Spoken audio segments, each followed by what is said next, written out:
Welcome to episode 7 of Breaking the Ice. We're your hosts, Elliott Simpson, Ayoe Kristiansen, and Dr. Jessica Shadian. This week, we're holding a discussion centered on the political relationship in the Arctic between Canada and Greenland.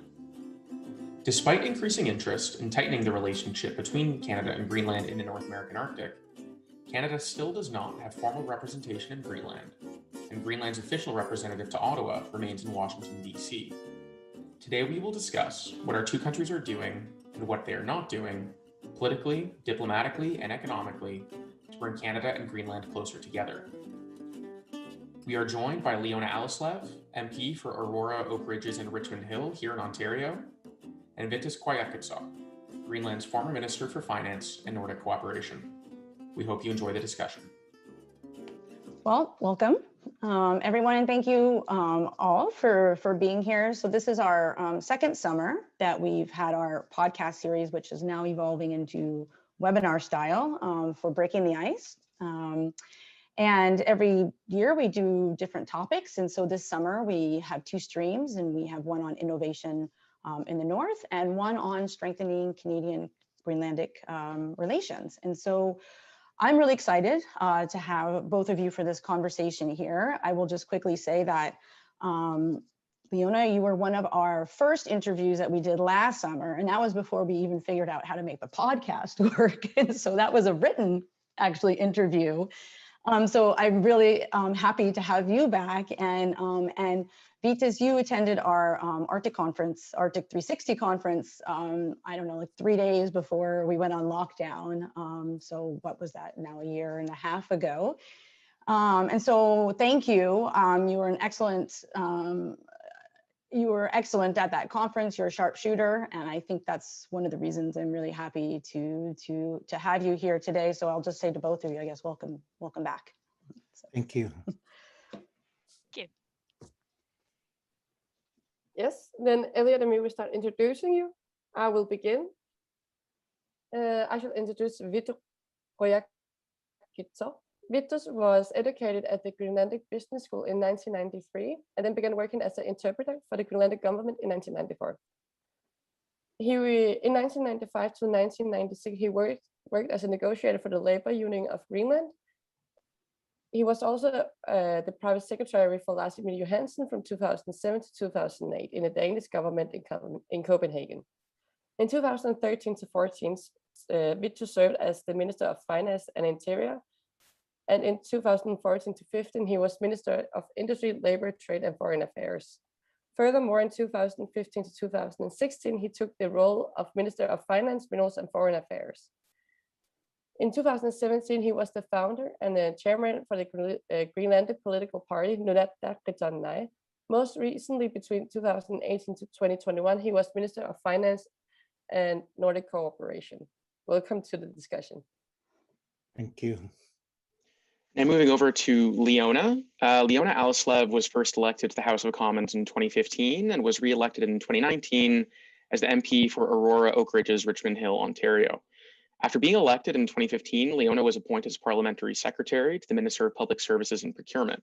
She later served on the National Defence Committee, Foreign Affairs International Development Committee, the Citizenship and Immigration Committee, and was chair of the Canadian-NATO Parliamentary Association.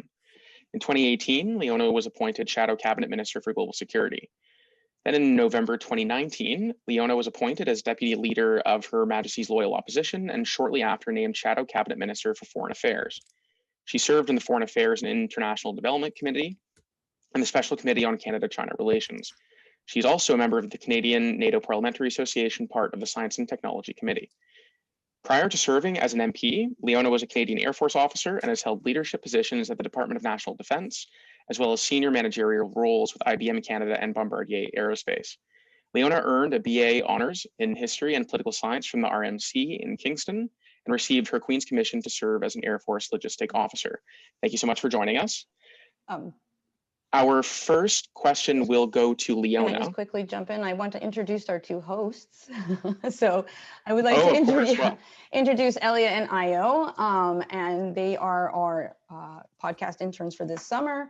And Elliott, he's a master's student from the Monk School, and we're very happy to have Ayoe this year, who's a master's student at the University of Greenland. And so I can't think of two better people to be leading this discussion. So I'll let you both take it from there. thank you very much. So the first question we'll put to you, Leona. While we were researching this episode, I saw from your website on the page titled "Nation Building and Arctic Sovereignty" that for Canada, now is not the time for complacency, fear, or retreat. So do you feel that Canada has been complacent in asserting its sovereignty in the Canadian North? I think that's an important topic to discuss, because essentially what my perspective is that the status quo in the Arctic is fundamentally changing, both from an economic, a political, and a defense and security perspective, and climate change is further accelerating that. I don't believe that Canada has prioritized the Arctic to the extent that it needs to. And so I would argue that the time is now for a sense of urgency to define and develop an Arctic strategy for Canada. So then, would you say then that it's fair to say that this complacency extends to other things like infrastructure, business development, and food security? I would say that the situation is changing very rapidly, and I would say that Canada perhaps hasn't fully appreciated just how quickly the status quo is changing, and therefore responded accordingly, and is lagging behind some of our peers, both our adversaries and our allies, and that is putting Canada at a significant disadvantage. So then, to look outside of our borders for a moment, then in terms of our northern neighbor Greenland, what could Canada be doing to strengthen cooperation with Greenland? I mean, for instance, the U.S. has established a formal diplomatic post in Nuuk. Should Canada be considering this as well? I think Canada should be considering all variety of things, which is why I think a priority for an Arctic strategy needs to be one of the first things that we do. We need to look at what we're going to do economically in the Arctic to lay the foundations to position ourselves for future growth. We need to look at our diplomatic relationships to be able to strengthen those and identify what areas we need to put more effort into, because of course trade, security are all based on relationships, and so we need to do more in that area. And then we need to look at our defense and security as well as our long-term research. So those are sort of four areas that I think need to be included as a priority in an Arctic strategy, and certainly strengthening our relationships with Greenland and our other Arctic allies, nations, and participation in the region.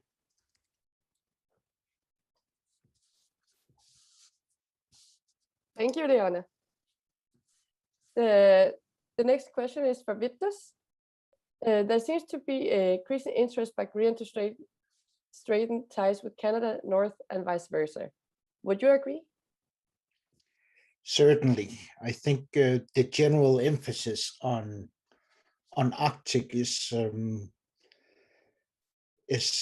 good for both Greenland and probably Canada and those around Arctic in general. We have seen an increase of investments and the pursuit of extracting minerals and the attempts to make use of other routes like the Northwest Passage, for instance. So we see multiple aspects on the increased agenda on the Arctic, and Greenland is no exception in this focus. What do you think? What do you see as the most important area where Canada and Greenland should work together to strengthen cooperation with each other? I think a formal diplomatic connection between Greenland and Canada is necessary.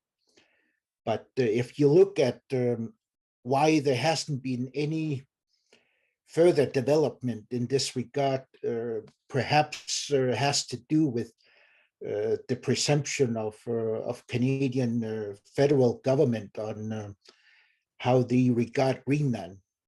They don't regard Greenland as a legal neighbor. Canada has been investing on their relationship with Denmark instead of Greenland. Greenland is positioned geographically next to Canada. So I think Canada has been neglecting its obligations to recognize Greenland as a legitimate neighbor. And we see it in the lack of any attempt of establishing a further connection. And I think it's a shame that there hasn't been any further development thinking of US establishing a consulate in Greenland. But you have to mind that the consulate has not come by itself. It's an investment of many years of hard attempt to lure Greenland to US to Greenland. And it has to do with the American interests on many levels that has paved the way for American presence today. And I hope this focus on our relationships between Greenland and Canada could make some focus on the agendas and the items need to be resolved in order for us to have a stronger ties. How can Canada best help strengthen this relationship? Now you mentioned the ties. Well, I think US has done the first right thing, that is to establish a consulate in Greenland. And I think Canada ought to do a similar thing. We have been discussing how to improve the connections between Greenland and Canada for many years, but there hasn't been any tangible change in our relationships. And I think it is good that Canada is contemplating on how they're dealing with the Indigenous peoples in Canada, thinking of what is happening at the moment. And I think it's good that the Canadian government is attempting on easing the troubled past on the treatment of the Indigenous people in Canada.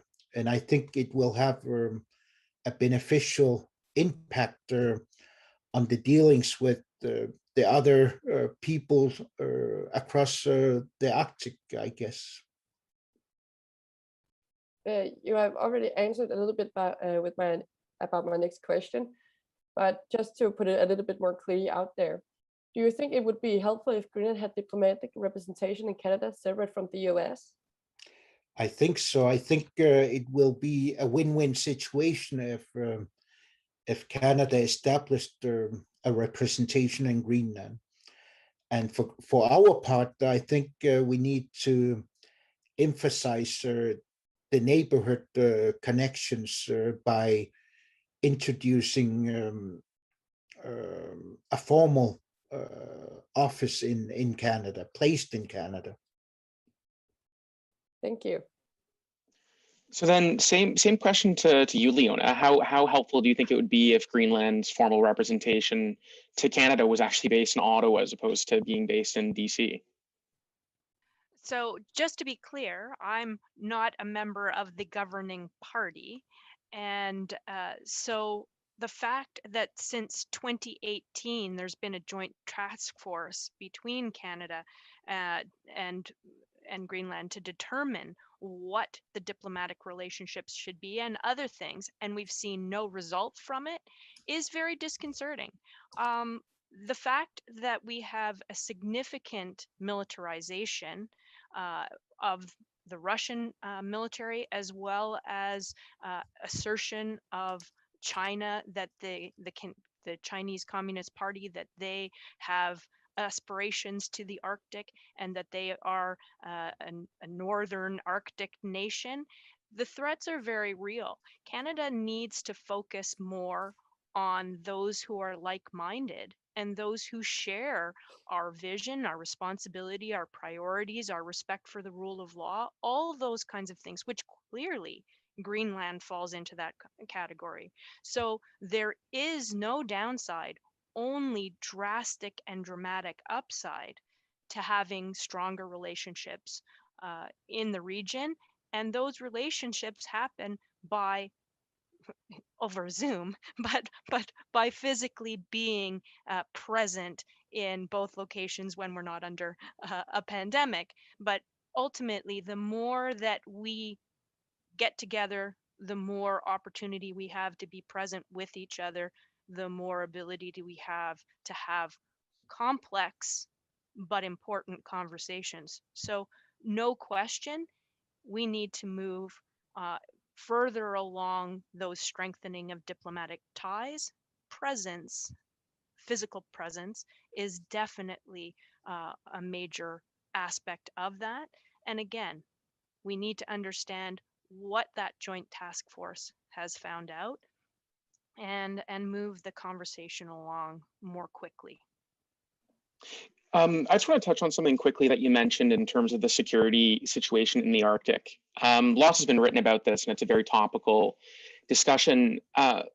Leona, in terms of Canada's strategy towards all this, do you think that the Canadian, for example, security strategy in the Arctic is distinct from its strategy when it comes to things like the, bridging the infrastructure gap, or making the North more accessible to people that live in, I'm joining the Zoom call from Toronto.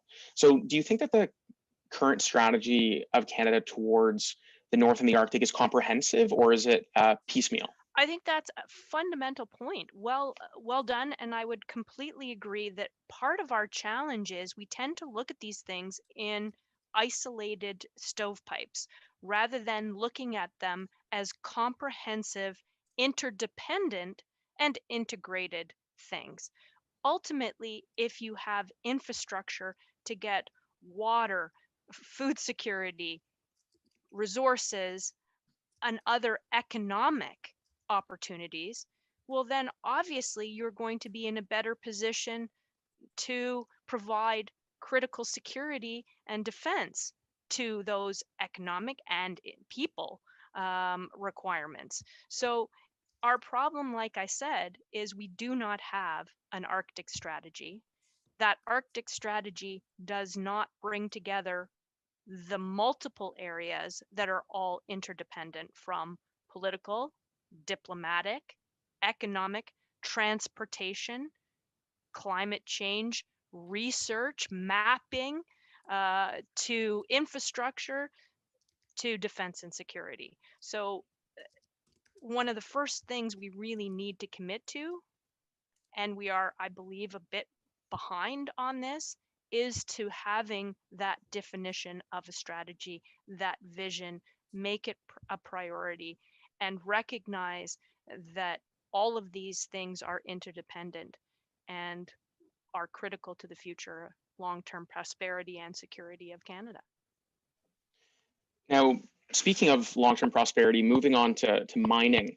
So mining is very important to both the Greenlandic and the Northern Canadian economy, and this includes the critical minerals, which are the means to the renewable energy economy and other technologies for the next century. So right now, I think it's fair to say that China has a bit of a monopoly on the global supply of these critical minerals. Both Canada and Greenland do have separate bilateral cooperation agreements with the US on these minerals. Do you see the mining sector as a place for increased North American Arctic cooperation between Canada, the US, and Greenland? I would say that there's an opportunity for cooperation on all fronts, not the least of which is critical minerals. The interesting thing about the pandemic is that it has, in many respects, laid bare a lot of the challenges that we were just starting to be more aware of that we were facing, and it has accelerated and highlighted the critical nature of them. One of which is Canada's self-sufficiency in terms of some critical areas. I mean, certainly we know about personal protective equipment and critical medical drug ingredients that we just don't have access to, that have put our own internal security and safety at risk. That then can be extended to things like critical minerals, technological advancements from iPhones to the new green technologies are the foundation for the future. If we don't recognize that we need to prioritize those things and have a certain amount of self-sufficiency and resilience in those areas, we risk rapidly being left behind. That then extends to relationships with our like-minded allies who have the same priorities and values as we do. And so certainly critical minerals is one of those key pieces in any future, both from economic prosperity as well as defense and security. And Canada needs to prioritize who we allow access to, ensuring that we are able to maintain our own self-sufficiency and that we are working with other like-minded nations in that regard.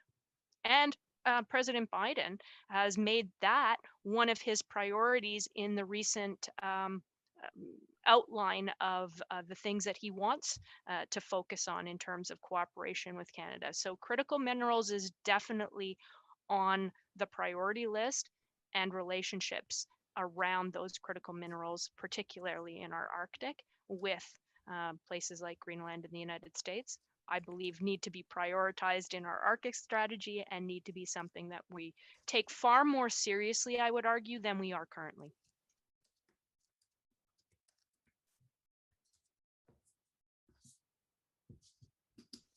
I was muted. Just a fast question for Leona. I hope that is okay. Yes, you're on mute.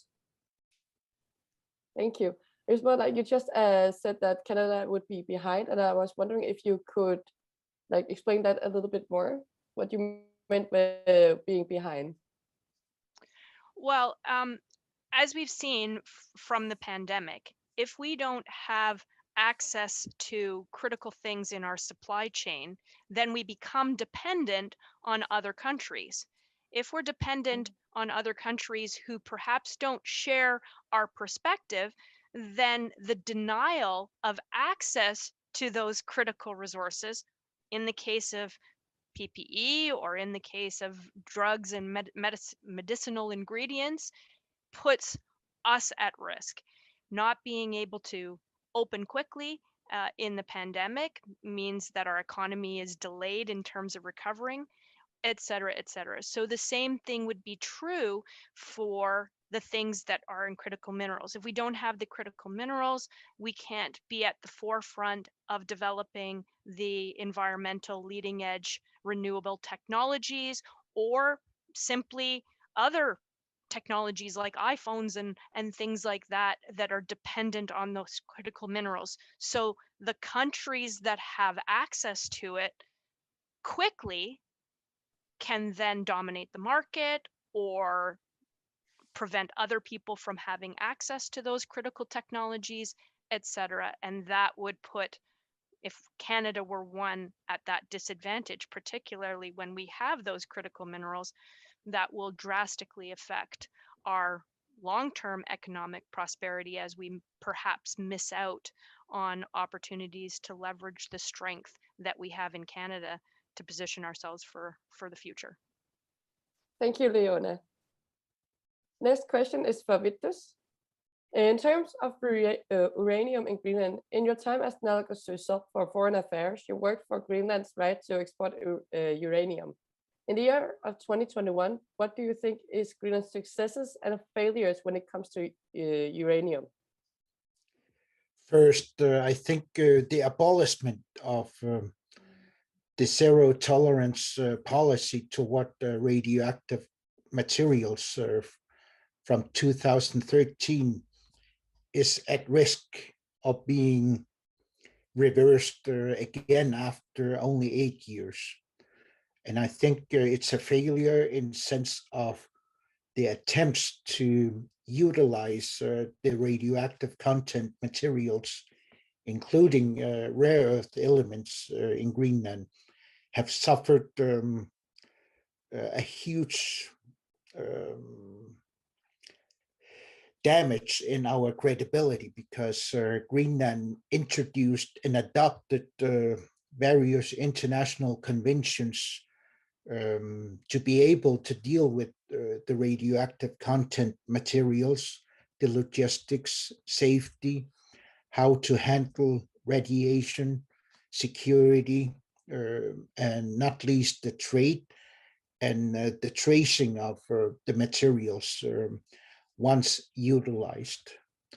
And those conventions have been adopted, and it's going to be interesting on how the new government is going to impose its policy on reversing the tolerance policy, and how they're going to adopt it in our legislation once we already have accepted and adopted various conventions. So it's going to be a very interesting time on how they're going to implicate the mining industry, because Greenland's credibility as an investment object is at risk, not least, and our credibility has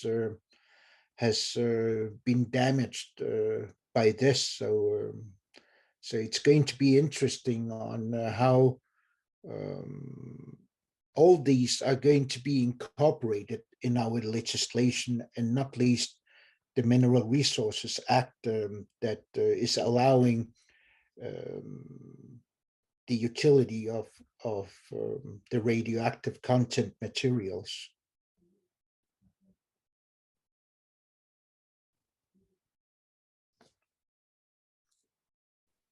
Thank you. Do you see the mining sector as a place for increased cooperation with Canada? And do you see an advantage in strengthening North American Arctic cooperation in this area? Canada has always been a role model in terms of mining industry, and Greenland has through the years been working closely with Canada in terms of adopting the regulations and the frames in all dealings with mining, including impact benefit agreements that we have been inspired by the Canadian setup, and we've been using Canadian expertise and consulted us for a number of years. And we've been to Canada for many years to get inspiration on all dealings with the mining. So I guess the ties are already there, but we need to have a more strengthened relationship, and that could be a task for a consulate to perhaps put the right frames. Now, this next question, I think I'll put to both of you, but I think we'll begin with Leona. So in terms of critical infrastructure, which is something that I think we can all agree both Greenland and the Canadian North need, do you think that greater cooperation between our two countries could help attract more investment into the region and sell it as an attractive place to do business and to build critical infrastructure? Well, absolutely. companies want to invest when they know there's a plan. And when they know that that plan is backed or supported or prioritized by the population and the government. And so, again, not to sound like a broken record, if we had an Arctic strategy that prioritized these things, then industry, private sector, as well as the provinces and government and territories, would know that this is a priority. And so there's going to be a higher probability that people will come and invest, not only in the infrastructure, but in the mining opportunities or just other economic opportunities. Because, like we've said, it's a whole ecosystem, not separate and distinct things. So if we make it a priority from a government, from a country perspective, then the cooperation will also be a priority, then the investments will come. And to tie on to a little bit of what Vittus was just saying, the fact is that Canada's mining industry are world leaders in terms of how we do it from an environmental perspective and from the research and development that we put into ensuring that we maintain and are always pushing the leading edge of that. And again, the more cooperation, then the more emphasis there will be on maintaining that leadership position. And it will then extend to a whole bunch of other things. So absolutely, if the government puts it as a priority, then the investment will come. And this is not only about the Arctic. In many respects, it's about nation building. And we have to commit to not only saying we're going to do it, but to actually getting it done. We haven't been particularly good in Canada on a number of fronts in terms of getting things built. And that is having a drastic impact on our economic prosperity and our ability to compete globally. So not only do we need to put the strategy in place, but that strategy and cooperation agreements have to have clear performance metrics so that we hold ourselves collectively accountable to not only saying we're going to do something, but to actually getting it done. And Vittus, same question to you about greater cooperation to attract investment to the region. For Greenland's part, I think the infrastructure in regards to airports and harbors are adequate to accommodate the tourism and the industry in general. Our mineral resources and the commodities connected to the minerals are placed in very remote areas that needs a huge investment to utilize. And I think the stumbling block in terms of mining for Greenland's part is that the minerals are very difficult to obtain and lies in very remote areas, which means that once you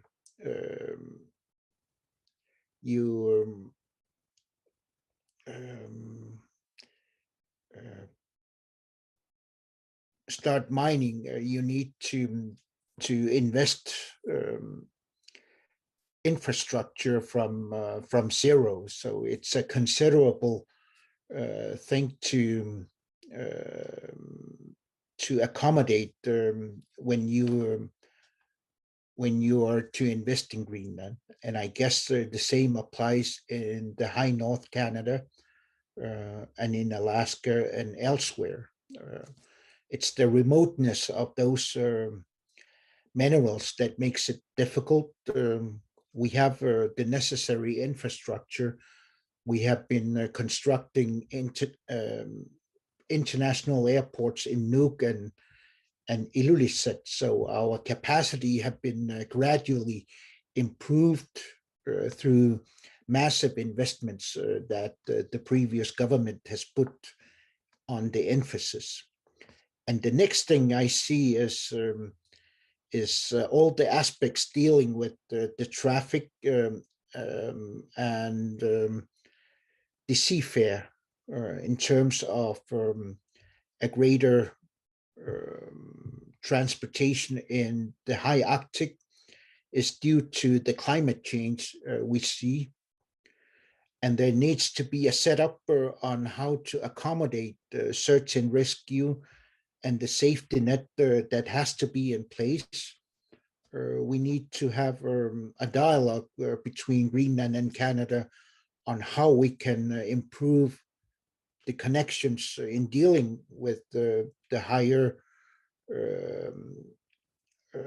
frequency of ships coming to our seas. And the next thing is, of course, the tensions between Russia, China,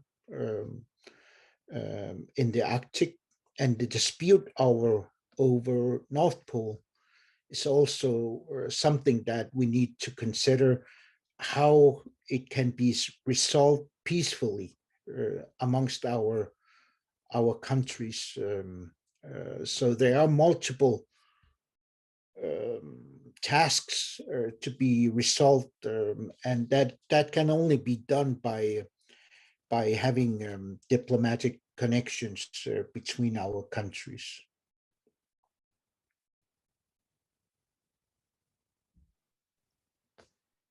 Could I add to that for just a moment? Please do. Because again, Vittus made an excellent point. Back to us looking at this sort of in compartmentalized areas. Often when we talk about infrastructure, it's in the context of to get to remote locations for mining. Or we talk about infrastructure because we're looking at transportation routes or whatever. We're not looking at the investment in the infrastructure to do multiple things in a system of infrastructure rather than unique one specific objectives. And so we need in the Arctic an overall infrastructure strategy that looks at search and rescue, that looks at ports, that looks at airports, that looks at roads. So a system of infrastructure, not just individual pieces to achieve individual objectives. And that's why it's a big project. That's why a strategy is so important. And that's why diplomatic relations and cooperation conversations are so important, because we can then understand all the aspects of it so that we make sure that we're spending wisely in the right order and in the right priority to achieve the greatest outcome at the earliest opportunity. Thank you, Leona. I have one more question before we go to Jessica, and it's for both of you. How can we strengthen trade business collaboration between Canada and Greenland? And does infrastructure need to be built first? Shall we start with you, Leona?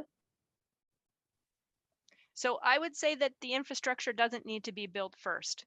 The conversations and the planning to invest wisely, smartly, effectively, and efficiently needs to happen first, which is why this needs to, they talk about a whole of government, but this needs to be a whole of government, federal and territorial and provincial and regional and businesses, and not only the mining sector or whatever, but business organizations, people like Arctic 360, climate change, research and development, universities.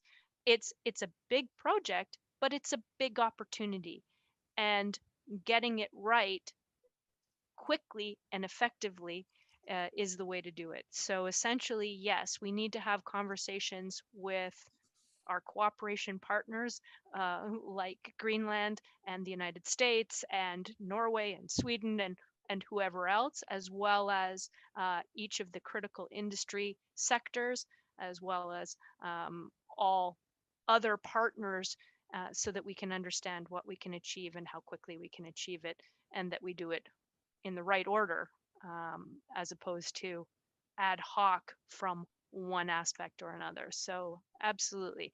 But you're right, critical infrastructure needs to be top of the list because we're not going to be able to leverage any of the opportunities, very much like the railway of 150 years ago. Canada basically built a country by building a railway from coast to coast. This is the next conversation that we need to have about a pretty important and significant next frontier for Canada that needs to know that they're part of Canada and that they can make an incredible contribution, not only to Canada, but to the northern region and in turn to the world. Thank you. Thank you. Do you want to answer with this? Sure. I think it's not a question of investing more money in our infrastructures in order to enhance or to improve the connectivity between Greenland and Canada. I think it's a question of the willingness or the desire to strengthen the partnership between Canada and Greenland. So it's a political question, not least. And the other thing is that we have two very distinct legislative traditions, while Greenland is more European minded, then the laws and the judicial systems are quite different compared with Canada. So there is a natural hindrance, so to say. There needs to be a harmonization in order to build the businesses between our countries. It should be not complex to resolve it, since Greenland has a small population. We have in the past had air link between Nunavut and Greenland in the past, but there is a deficit to be covered on how it can be resolved. So there is economic aspects as well that needs to be answered by both sides, not only from one point, but by both parts. The willingness to do business, and not least on how we can accommodate a trade that is attractive for both parts.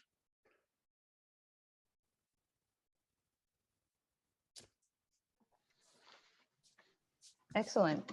I think I'm going to spend 1 minute maybe summarizing a bit of what I'm hearing, and then I'm going to launch into a last question. This has been excellent. I think that both of you have offered very poignant and excellent observations and discussions in advancing this conversation. You know, Leona, you're pointing to the fact that we really need a comprehensive, a real strategic Arctic strategy here in Canada, and you're saying we shouldn't sit in silos. So of course we can almost see then this as being as something that's, you know, it's civil and it's military when it comes to infrastructure, and it serves a social good, but also helps protect sovereignty.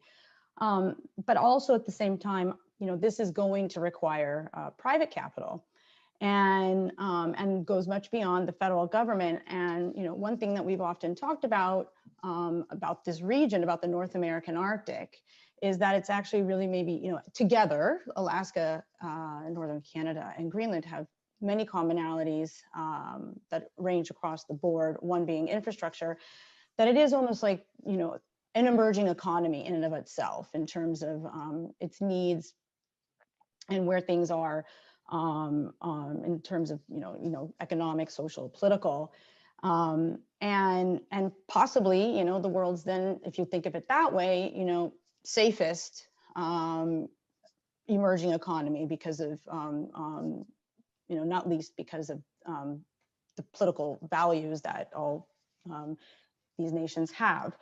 And of course, then if you want to attract private capital at the same time, right, you need then economies of scale. And so this is where thinking more regionally and speaking to Vittus, talking about there is a real strategic regional play in here when we talk about ports and marine infrastructure and how infrastructure should be built, because there's you're going to have greater marine transportation, but this is beyond just green. Why is there going to be more coming to Greenland? Because of this, these new trade routes that are emerging. And so with that comes, a more strategic perspective about the region. And so thinking, how ports connect to one another is an important thing. How to increase, broadband and 5G. So so I think there's a lot here. And so maybe the particulars of each place are different, but in many ways they connect to one another, and thinking from a regional perspective has a lot to offer. And not least, this begins with the, more growing the diplomatic relationship in order to have these more ongoing, consistent conversations. So I've noticed, I've been following, probably like you all have, the recent G7 meetings, and now we've got NATO happening. And so, when the G7 met in Europe, they came together and they found, that China is now a new discussion that didn't used to be there. And one of their solutions for how to kind of band together and maybe help offset some of China's ambitions is to create this infrastructure initiative, but for developing nations. And I found that quite interesting. And so as an alternative, possibly, to the, how to build something that's an alternative to the Brick and Road Initiative. And we know that, here, part of that Brick and Road Initiative is the Polar Silk Strategy. So in 2019, Canada produced, two fantastic reports, but one of them out of the Senate actually had a recommendation to create a pan-Arctic infrastructure bank or a fund that could go through the Arctic Council. And so the Arctic nations themselves could create some sort of fund together to help galvanize and attract more capital to the region to build infrastructure. And so I'm wondering if that might be something that is of interest, and especially on the Canadian side. I wonder, because I know we see that Trudeau would really like to be engaged in the China discussion when he was at G7 and these type of things. And so is there maybe a possible opportunity here through the Arctic Council? I'll start with that, and then I'll pivot to you, Vittus, with a follow-up. But you both can answer starting there. So there's two things in that question in part. One is, do we think that we should back up our strategic objectives with real money and our cooperation with some financial commitments all around?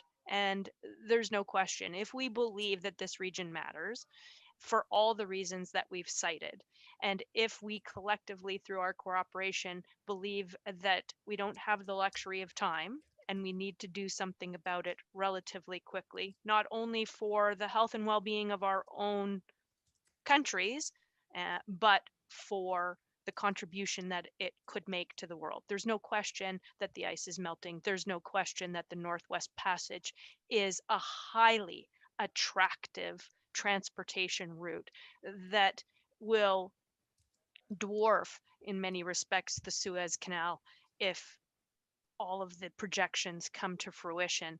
And so therefore, controlling what could be one of the world's most significant trade routes is not something to be taken lightly. So do we need to back it up with money? Do we need to do it soon? And do we need to commit to a joint vision for what that should look like for like-minded nations, recognizing the global security and economic framework? Absolutely, yes. My concern is in the title.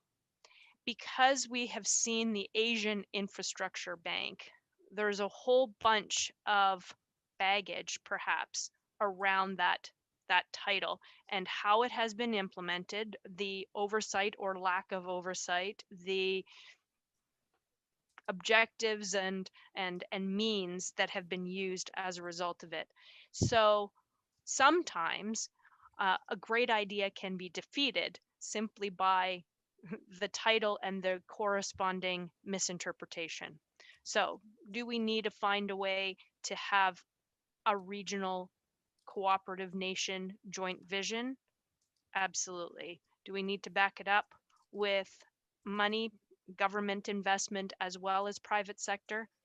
Absolutely. Do we need to be very careful about how we define it and the terms and conditions around it so that it's not confused with other initiatives that perhaps have taken advantage of populations or have had alternate strategic interests to our own? Yes, we very much need to do that. So I think it's an excellent question, all fits in. The strategy defines the what and to some extent the who, and then we can't forget about the how and the performance objectives to ensure that we're actually achieving the goals that we've set for our collective selves. Thank you. Vittus, I'll let you. Thank you.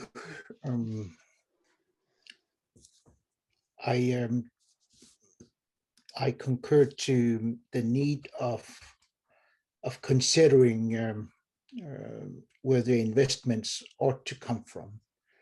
I think we have an obligation to ensure our security first of all, and I think there is a need for looking at how the safety of our nations can be resolved first in terms of utilizing mineral resources.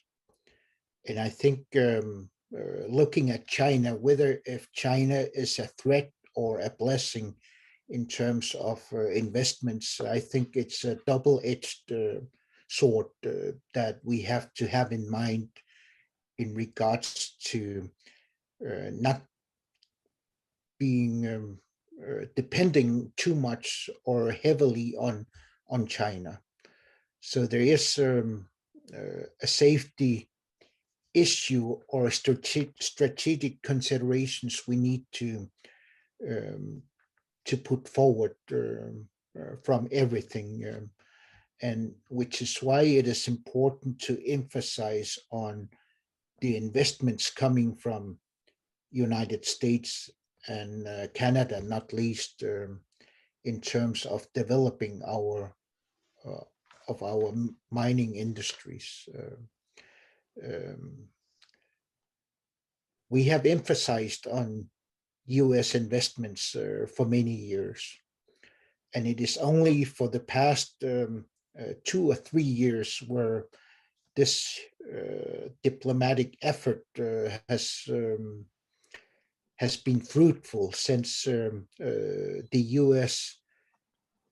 interest on Greenland has been more visible and more tangible in terms of seeing concrete initiatives in terms of investments and funds being relieved to various developments in Greenland. And it only comes because of our desire to attract U.S. investments in Greenland. And it has been done through our representative office in Washington, D.C., not least, and our effort to attract U.S. political decision makers from the departments and the government. So it's many years of effort that is the result of the U.S. presence in Greenland, and I see a desire to develop, and I hope that Canada will look at what U.S. is doing for time being. So I can only encourage Canada to do a similar effort to improve the connections with Greenland in the future. Excellent. So maybe what we're saying is I shouldn't have said Pan-Arctic. maybe it's something a little bit more of building up a trilateral relationship, let's say, and that could take the form of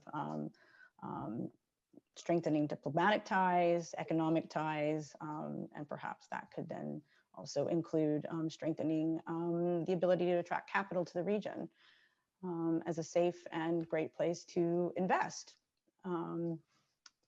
So I'd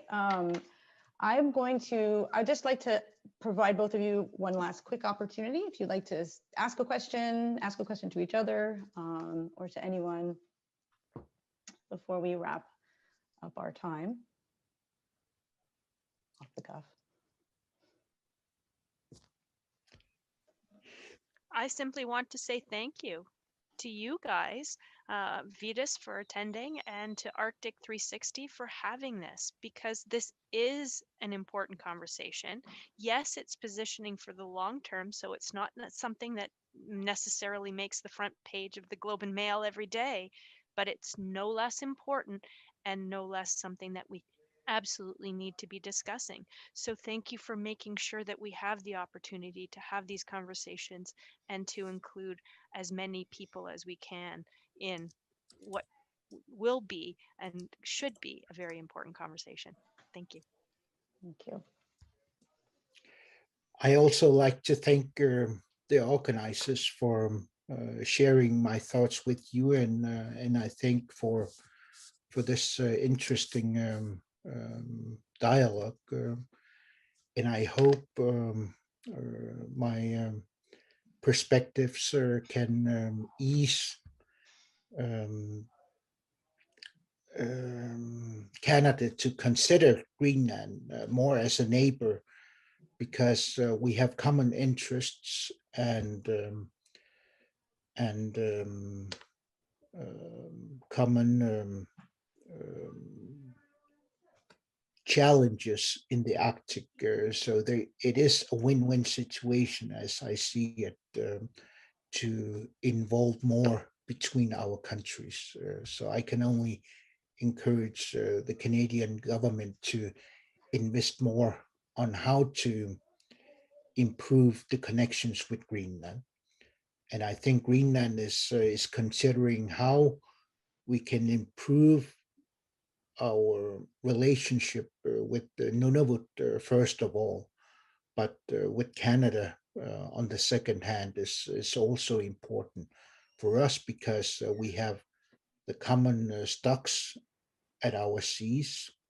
We have borders to each other, and we have the Arctic Sea to consider. We have the climate change challenges that we have to mind, and the health issues to consider, and to build up the businesses and the industries, not only in mining, but in tourism, etc. So I guess there is a thought of benefiting each other money-wise, but also on strengthening the relationship between our people. Thank you. I just want to say thank you both so much. And I left off last time, and I'll just say it the same again, that this is a real great contribution to the conversations that we should be having more often. We know that diplomacy really is effective and begins with relationships, and building those relationships takes time, and they take a lot of work. And so hopefully Elliott and Ayoe, by the time in 15 years from now, when they're sitting in your two seats, they'll have already built up a big, 15 years of competence and professional relations with one another that Greenland and the Canadian North, but all of Canada will be much closer friends by then. Old neighbors, let's just say. So thank you both. Thank you both so much. Thank Have you. a great, thank you. Thank you.